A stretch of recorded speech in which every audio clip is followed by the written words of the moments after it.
बीरबल को हराने आया एक लुटेरा तांत्रिक। फतेहपुर सीकरी का दरबार सजा हुआ था। अकबर सिंहासन पर बैठे थे और बीरबल अपने स्थान पर शांत भाव से बैठे मुस्कुरा रहे थे। तभी पहरेदारों ने एक विचित्र व्यक्ति को दरबार में प्रवेश कराया। वह आदमी काले कपड़ों में लिपटा हुआ था, गर्दन में हड्डियों की माला, माथे पर राख और आंखों में आग थी। उसकी आवाज गूंज उठी, जहां पना, मैं हूं तांत्रिक काल भैरव, जिसने अब तक 100 राजाओं को झुकाया है। आज मैं आया हूं आपके दरबार में बीरबल को हराने। दरबार में सन्नाटा छा गया। अकबर ने कहा, बीरबल को हराना आसान नहीं है, पर अगर तुम में दम है तो आजमाओ। तांत्रिक ने जमीन पर एक छोटा सा गोला बनाया और बोला, बीरबल, अगर तुम सच में अक्लमंद हो तो इस गोले से बाहर आए बिना मेरे सवालों का जवाब दो। एक गलती की तो मैं तुम्हें पत्थर बना दूंगा। बीरबल मुस्कुराए, ठीक है तांत्रिक जी, जो आपकी इच्छा। तांत्रिक ने पहला सवाल किया, अगर एक आदमी अंधा भी है, गूंगा भी और बहरा भी, तो वह कैसे जान पाए कि उसके सामने सोना रखा है या मिट्टी? दरबार में सब चुप। बीरबल ने बिना देर किए कहा, वह अपने स्पर्श से पहचान लेगा, क्योंकि सोना ठंडा होता है और मिट्टी गर्म। बुद्धि आंखों में नहीं, अनुभव में होती है। तांत्रिक की आंखें फैल गईं, पर उसने दूसरा सवाल दागा, अगर तुम्हें 2 रास्ते दिखें, एक पर धन है पर जान नहीं, दूसरे पर जान है पर भूख से मौत तय है, कौन सा रास्ता चुनोगे? बीरबल ने कहा, मैं तीसरा रास्ता बनाऊंगा, क्योंकि समझदार वही है जो हालात से रास्ता निकाले, हालात में फंसे नहीं। दरबार में ताली गूंजी। अकबर मुस्कुराए, पर तांत्रिक गुस्से से कांप उठा। उसने अपनी थैली से राख निकाली और जमीन पर कुछ मंत्र पढ़ने लगा। हवा तेज होने लगी, दिए बुझने लगे। अकबर ने घबराकर कहा, बीरबल, यह क्या कर रहा है? बीरबल शांत रहे। उन्होंने पास के दिए की लौ को अपनी उंगली से बचाया और बोले, जो अपने ज्ञान पर भरोसा छोड़ देता है वह अंधकार में डूब जाता है, और यही इस तांत्रिक की हार होगी। इतना कहकर बीरबल आगे बढ़े, गोले की सीमा पर पहुंचे और अपनी जूती उतारकर हवा में उछाली। जूती गोले के बाहर जाकर जमीन पर गिरी। तांत्रिक चिल्लाया, तुमने गोला पार कर लिया, अब तुम पत्थर बन जाओगे। बीरबल मुस्कुराए, नहीं, मैंने खुद नहीं निकला, मेरी जूती निकली है। पत्थर बनना हो तो उसे बना दो। दरबार हंसी से गूंज उठा।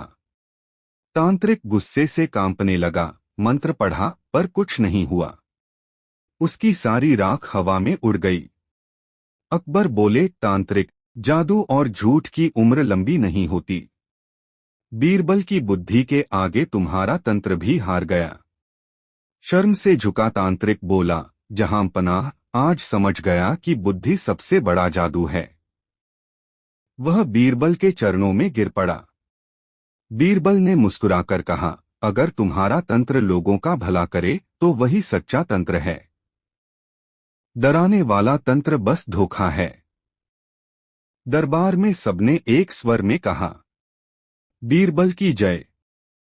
तांत्रिक काल भैरव उस दिन दरबार से अपमानित होकर गया, लेकिन उसकी आंखों में अब भी ज्वाला जल रही थी। रात का समय था, फतेहपुर सीकरी सो चुका था, पर शहर की सीमाओं के बाहर एक काले जंगल में काल भैरव ने अग्नि जलाकर कसम खाई, बीरबल ने मुझे सबके सामने हारा हुआ दिखाया। अब मैं उसे ऐसा सबक सिखाऊंगा कि उसकी अक्ल ही उसे मौत के दरवाजे तक ले जाएगी। उसने अपने 3 चेले बुलाए, रुधिर, कालनेत्र और वज्रपाल।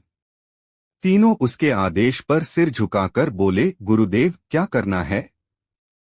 काल भैरव ने कहा, बीरबल का भरोसा तोड़ो। उसे ऐसी स्थिति में डालो कि उसका अपना ही बुद्धि उस पर भारी पड़ जाए। अगले दिन सुबह दरबार में अकबर बैठे थे। तभी एक दूत भागता हुआ आया, जहां पना, बीरबल के घर के पास से राजकोष के कुछ सोने के सिक्के मिले हैं। दरबार में हलचल मच गई। अकबर ने चौंक कर कहा, क्या कह रहे हो? दूत बोला, कई गवाहों ने कहा कि रात को किसी ने बीरबल के आंगन में कुछ दबाया था। सुबह जब खोदा तो सोना निकला। अकबर ने बीरबल को बुलवाया। बीरबल शांत भाव से आए, झुके और बोले, जहांपनाह, यह सब किसी चाल का हिस्सा है। मुझे यकीन है कोई मुझे फंसाना चाहता है। अकबर ने गंभीर स्वर में कहा, बीरबल, तुम मेरे सबसे विश्वासपात्र हो, लेकिन कानून सबके लिए एक जैसा है। 3 दिन के भीतर सच्चाई सामने लाओ, वरना तुम्हारे खिलाफ दरबार को फैसला देना होगा। बीरबल ने सिर झुकाया, हुक्म जहांपना। वह सीधा अपने घर लौटे और रात भर सोचते रहे। तभी अचानक एक अजीब हरकत सुनाई दी। आंगन में कोई फुसफुसा रहा था। बीरबल धीरे धीरे बाहर निकले तो देखा 3 साए किसी गड्ढे के पास कुछ डाल रहे थे। बीरबल ने चुपचाप पास की दीवार के पीछे से आवाज सुनी। गुरुदेव कह रहे थे, कल जब सूरज उगे बीरबल की अक्ल भी डूब जाएगी। अब बीरबल सब समझ गए, यह वही काल भैरव और उसके चेले हैं। अगली सुबह बीरबल दरबार पहुंचे, लेकिन इस बार उनके चेहरे पर मुस्कान थी। उन्होंने कहा, जहांपनाह, मैंने असली चोर पकड़ लिए हैं, पर उनसे सच निकलवाने के लिए थोड़ी चालाकी चाहिए। आप बस आज रात उन्हें मेरे हवाले कीजिए। अकबर ने हामी भर दी। रात को बीरबल ने दरबार के सैनिकों से कहा कि तीनों चोरों को अलग अलग कोठरियों में बंद किया जाए। फिर उन्होंने हर कोठरी के बाहर एक आदमी भेजा जो ऊंची आवाज में बोले, बाकी 2 ने सब कबूल कर लिया है, बस तुम ही बचे हो। सुबह तक तीनों ने डर के मारे एक दूसरे पर आरोप लगा दिए। सबका नाम एक ही निकला, गुरुदेव काल भैरव। अगली सुबह दरबार में सबूत रखे गए। अकबर गुस्से में बोले, तो यह सारा षड्यंत्र उसी तांत्रिक का था। तभी बीरबल बोले, जहांपनाह, उसे लाने की जरूरत नहीं है, क्योंकि मैंने उसे पहले ही बुलवा लिया है। दरबार का दरवाजा खुला और सैनिकों ने काल भैरव को पकड़कर अंदर लाया। उसकी आंखों की चमक अब बुझ चुकी थी। बीरबल ने शांत स्वर में कहा, जिस बुद्धि को तू नष्ट करना चाहता था, वही बुद्धि आज तुझे नंगा करके लाई है। अकबर ने आदेश दिया, इस तांत्रिक को उसके ही मंत्रों के बीच छोड़ दिया जाए ताकि उसे समझ आए, झूठ और लालच का तंत्र कभी टिक नहीं सकता। सैनिक उसे लेकर चले गए। बीरबल ने अंत में कहा, जहांपनाह, जादू कभी किसी को नहीं हराता, पर अंधविश्वास हमेशा हरा देता है। फर्क बस सोच का होता है। दरबार में एक बार फिर गूंज उठा, बीरबल की जय। काल भैरव को सजा देकर सैनिक जब उसे जंगल में छोड़ आए तो उन्होंने समझा कि अब उसका अंत हो चुका है। पर वे नहीं जानते थे कि तांत्रिक की मौत नहीं हुई थी, उसका अभिमान अब और भी ज्यादा ज्वलंत हो चुका था। घने जंगल के बीच घायल काल भैरव जमीन पर पड़ा कराह रहा था। उसकी सांसें टूटी हुई थीं, पर उसकी आंखें अब भी जल रही थीं। उसने अपने खून से मिट्टी पर एक तिलक लगाया और बोला, बीरबल, अगर मेरा शरीर नहीं तो मेरी आत्मा ही तुझे हराएगी। उसने आखिरी बार एक मंत्र पढ़ा, आत्मतंत्र, जीवित रहो जब तक प्रतिशोध पूरा न हो।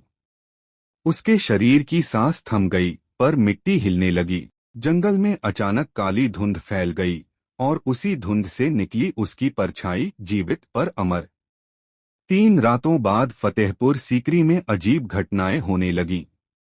पहले दरबार के सैनिक बीमार पड़ने लगे। फिर महल के दियों की लौ अपने आप बुझने लगी। रात को कई लोगों ने कहा कि उन्होंने बीरबल के घर के पास किसी अंधेरे साए को घूमते देखा है। अकबर ने चिंता में बीरबल को बुलाया। बीरबल, लगता है काल भैरव की आत्मा लौट आई है। महल में भय फैल गया है। बीरबल मुस्कुराए, जहांपनाह, अगर आत्मा सच में लौटी है तो उसे डर से नहीं, समझ से हराया जाएगा। रात को बीरबल अकेले महल के बगीचे में गए। हवा में सिहरन थी और तभी सामने धुंध से वही परछाई उभरी। उसकी आवाज आई, बीरबल, तूने मेरा अपमान किया, मेरा नाम मिटा दिया। अब मैं तेरा नाम इतिहास से मिटा दूंगा। बीरबल ने शांत स्वर में कहा, तू तंत्र जानता है, मैं बुद्धि।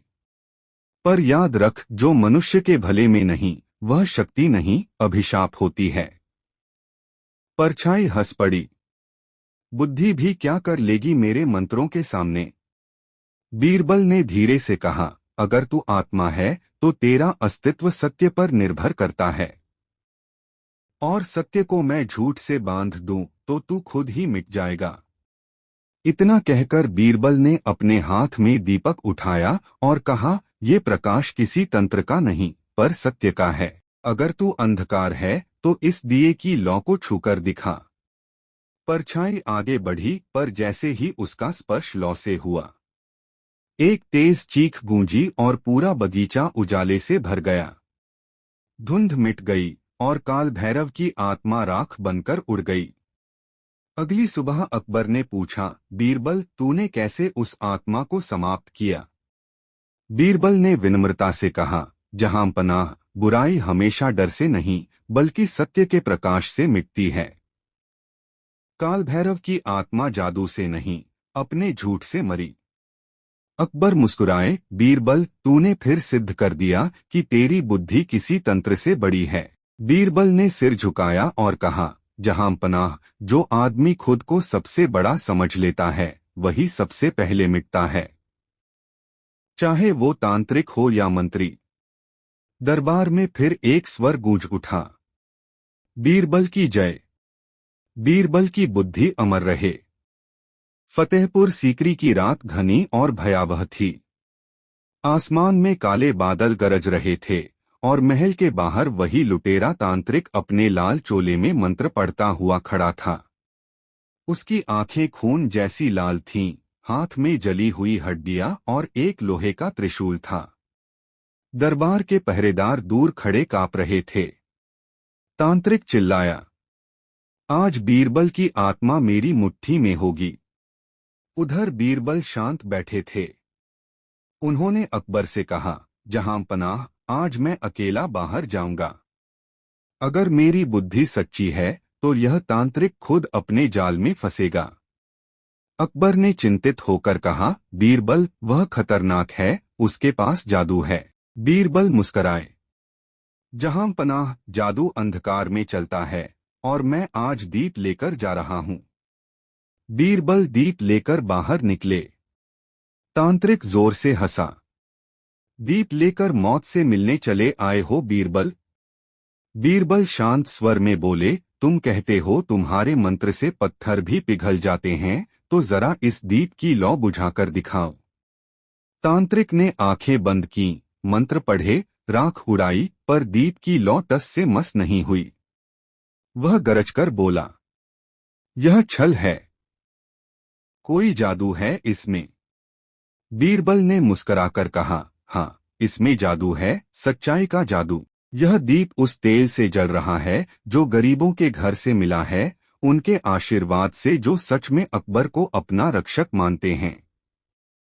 तेरी काली शक्ति उन लोगों के विश्वास के सामने कुछ नहीं। तांत्रिक तिलमिला उठा। वह जमीन पर राख फेंकते हुए चिल्लाया, अगर तू सच में इतना बलवान है तो इस राख को रोककर दिखा। बीरबल झुके, एक मुट्ठी राख उठाई और कहा, ये राख उन लोगों की है जिन्हें तूने डराया है। अब देख, डर जब बुद्धि से टकराता है तो राख बन जाता है। इतना कहकर बीरबल ने राख हवा में उड़ा दी। अचानक हवा का तेज झोंका आया और वही राख तांत्रिक के चेहरे पर जा लगी। वह दर्द से चिल्लाने लगा, आंखें, मेरी आंखें। उसका त्रिशूल गिर पड़ा और दीपक की लौ और भी तेज हो गई। बीरबल ने पहरेदारों को बुलाकर कहा, इस आदमी को पकड़ लो। यह कोई साधक नहीं बल्कि अपराधी है, जिसने तंत्र के नाम पर निर्दोषों को लूटा और मारा है। सुबह जब अकबर दरबार में आए तो उनके सामने वही तांत्रिक जंजीरों में जकड़ा हुआ खड़ा था। अकबर बोले, बीरबल, तुमने फिर साबित कर दिया कि तुम्हारी बुद्धि किसी भी जादू से बड़ी है। बीरबल ने कहा, जहांपनाह, असली तंत्र वो नहीं जो डर फैलाए, बल्कि वो जो अंधकार मिटाए। जिस दिन लोग ज्ञान को ईश्वर मान लेंगे, हर झूठा तांत्रिक अपने आप नष्ट हो जाएगा। अकबर ने दरबार में घोषणा की, आज से हमारे राज्य में कोई भी व्यक्ति अंधविश्वास के नाम पर किसी को भयभीत नहीं करेगा। दरबार तालियों से गूंज उठा। बीरबल ने दीपक की लौ को देखा। वह अब भी शांत थी, पर उसकी चमक पहले से कहीं ज्यादा थी, क्योंकि सच्चाई का दीप एक बार जल जाए तो उसे कोई अंधकार नहीं बुझा सकता। समाप्त।